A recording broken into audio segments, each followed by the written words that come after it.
Jonathan, let's start with you, if we may. We've had an awful lot of emails on this subject. Some are saying it's thought-provoking. I have to tell you, the vast majority keep repeating the word offensive. They feel that your report is actually offending their remembrance of loved ones in many instances, the people who made enormous sacrifices, and certainly one correspondent described it as the worst kind of gimmickry. I think the important point to make out is there's been some rather mischievous reporting in some of the press today. We haven't produced a report. It was just an article in the Church Times newspaper. And what it said was perhaps we should consider wearing the white poppy alongside the red poppy. I've made my donation to the British Legion. My dad was at Normandy.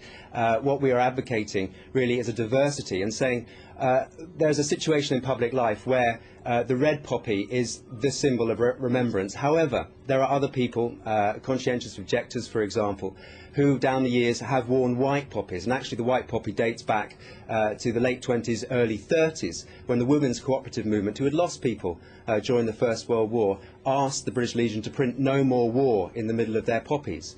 This didn't happen, so the white poppy was born. And so this isn't a new fad, it's something that's been going on for years. And what we're saying is actually the white poppy could be a very good way of getting people to remember who are rather turned off by some of the patriotic associations, rightly or wrongly, that the red poppy has. Well, what do the Royal British Legion think of that? Well, we believe that the red poppy is an internationally recognised symbol of remembrance. And as one of your email correspondents said, it does an awful lot to raise money for the funds for the welfare of those people living today. The Legion would have no objection to people wearing a red and white poppy. People would need to be clear, though, that if they're making a donation to the white poppy, that actually they won't be making a donation to the welfare of soldiers. But certainly the idea of freedom of choice is what those people gave their lives for those many years ago in the First World War and are continuing to do that today. Are you not slightly concerned, though, Stuart Gendel, there is almost, as Jonathan Bartley says, or at least the article in the Church Times says, a kind of political correctness that everybody in public life is now expected to wear a poppy. So that choice that you talk about is actually limited to some degree.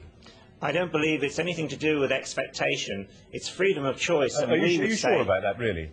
We would say that everybody can make the choice to wear a poppy. We are absolutely delighted with the support that we get from all the echelons of society. We're really proud of the fact that we have this moment in the calendar year where people do recognise the poppy as a symbol of remembrance, and that we have a massive national turnout at the time of Remembrance Sunday, and people mark the 2-minute silence in the way they do.